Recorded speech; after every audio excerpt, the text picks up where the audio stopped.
Why is every pretty girl with a horrible looking man? I don't understand. Listen, I'm not shaming people for their looks, but I am though. You give an ugly guy a chance, he thinks he rules the world. Oh, shut up. Nothing irritates me more than a man.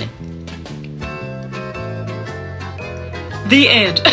What do women like? 6'6". 6 inches, 6 feet tall, and 6 figures. It all goes back to evil. Women are attracted to evil, thus they are inherently evil.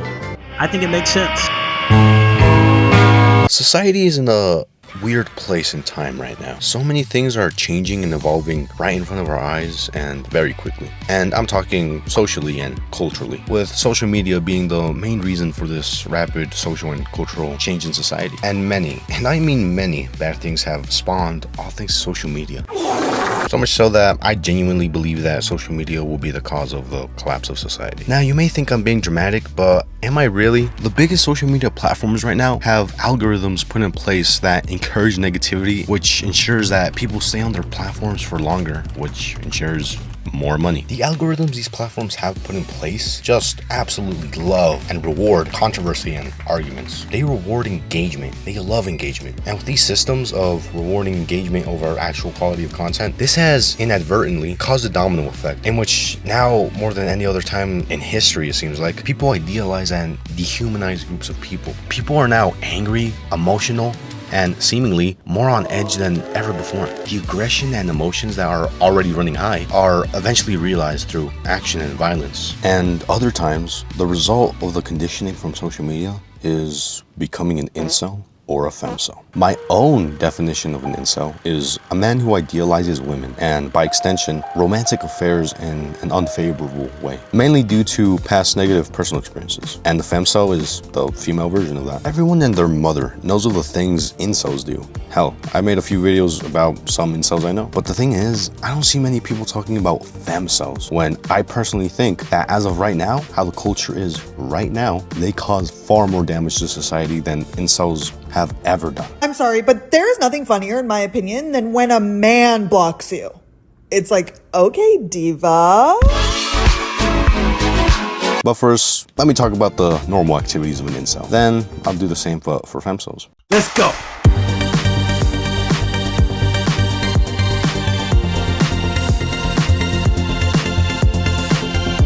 Now, when you picture an incel, what kind of a man do you imagine? Some out of shape, socially awkward, weird guy, right? Gooner type dude. Well, maybe that's what the traditional meaning of an incel may have led you to believe. But if you refer to my definition of incel, an incel doesn't have to be necessarily unattractive or even weird at all. In my books, an incel could be a toned, handsome, and charming man. A man who is made. Remember, an incel is just someone who idealizes women in a negative way due to negative past experiences. So what do these incels do? Well, they post on social media ideas and agendas that are a projection of their own insecurities. It pisses me off how soft all you motherfuckers are, bro. You motherfuckers haven't stepped in the gym in 3 weeks trying to tell me how to fucking be 3 years later, but it's some bitch that makes the same fucking allegations again.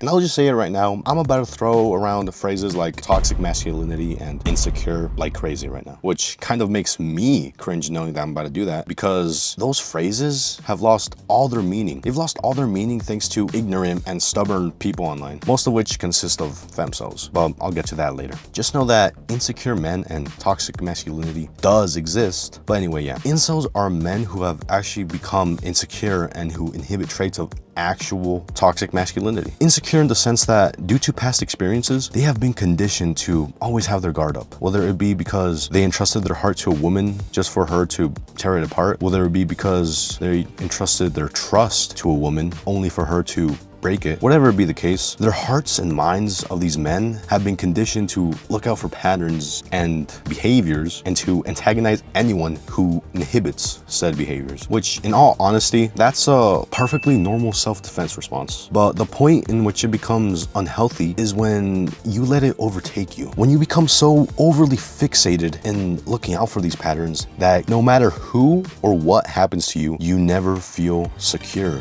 You feel insecure. And furthermore, you start to absolutely antagonize all those who inhibit these patterns, even if no actual damage or harm has yet to be inflicted upon you yet. If ever, you begin to judge people not on what they have done to you, but on what they could do to you, what they have yet to do to you, if ever. You judge them off imaginary problems, off ideas. You begin to idealize them, which causes you to shut down, to become more avoidant towards people. And since you're insecure, it doesn't matter if you change your environment. It doesn't matter if you drop 100 girls, 100 talking stages, 100 situationships. You'll never feel safe and secure enough to truly open up, because you seem to think that the solution is external because all your internal problems were caused by external problems. But in reality, the solution, the security you're looking for, can only be found internally.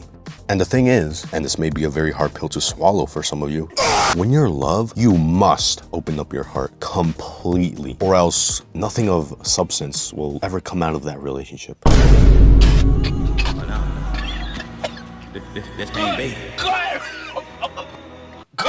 When it comes to healthy relationships, it's not about 50-50. You know, you give 50% and the other person gives 50%. No, with healthy relationships, it should be 60-40, with both sides, the man and the woman, striving to be that 60%, striving to give that 60%, because healthy relationships are more about you giving than you receiving. Don't ever forget that. So in a relationship, you have to give up so many things to your partner, and one of those things is your heart. And since these incels idealize women and love in such a negative way, opening up completely is a damn near impossible task. And refusing to open up inevitably causes the relationship to fail, which just adds another failed relationship to the growing roster. Another heartbreak, another failed talking stage, which only confirms the ideas these incels have. It only feeds into their delusions that all girls are evil, women ain't shit. But little do they know that they are prisoner to their own insecurity and trauma. And I won't lie, I kind of do see where they're coming from. I mean, the idea to give up your heart to another human being, to entrust your heart in the hands of someone else, a flawed human being like you, is scary, because they might just tear it to pieces right before your eyes. And yeah, like, I get it, it's scary. With love, there's sacrifice, there's risk. But love and loss come hand in hand, because without love, we wouldn't feel loss. That's why you have to make sure to take your time to get to know someone, so you can find someone who you're willing to feel lost for. Someone who you know you truly love. Someone who you love because they are themselves, not because they are with you. Someone who you truly believe wants to hold your heart forever. But someone who, if they were to break it, you would be okay, because your heartbreak, pain, and heartache wouldn't be a reminder of what you lost, but rather a reminder of what you were fortunate enough to experience. A reminder that you can love. A reminder that you're able to love, and that you're human. Someone you love enough to let go. But some people just aren't ready to make such a risky sacrifice, and that's okay. If you're not ready yet, that's perfectly okay. But you know what isn't okay? Still diving headfirst into rushed relationships and talking stages, despite not being emotionally ready to do so, and then surprise, surprise, getting heartbroken. And instead of taking time to yourself to do some introspecting and healing, you immaturely blame the opposite gender because that's easier to think about and it doesn't require any sort of painful accountability. But I don't like Women. Then why did you ask for it? You often see these guys on social media post videos really idealizing women. I mean, really idealizing women and relationships. But for the most part, these kinds of creators have fizzled out. I mean, they were very, very trendy back in like 2023, a few years back, with the rise of Andrew Tate and other creators of that nature, you know? Making less than 10K a month, pulling up in your bullshit fucking Corolla, and I pull up in my McLaren. It's not even a contest, dude. No one gives a fuck about your muscles. Paying for Hustlers University before paying for therapy is crazy. But that's not to say that some points raised by these creators weren't totally wrong. To this day, there's still a few things that they got right. A broken clock is right once a day or whatever, I don't know. So I'd say that the impact of these incels isn't that big. I mean, their time kind of has passed. But femcels, oh, femcels. Now, let me talk about femcels. I like my coffee like I like my men. little aggressive, eh? I completely understand you though, because I used to feel the same way about women. I used to have a lot of unforgiveness and a deep hatred for women at one point in my life. So, whoever hurt you, whether it was your dad or another guy, sorry about that. It's a shame you threw the coffee away though. That looked like a good cup of coffee.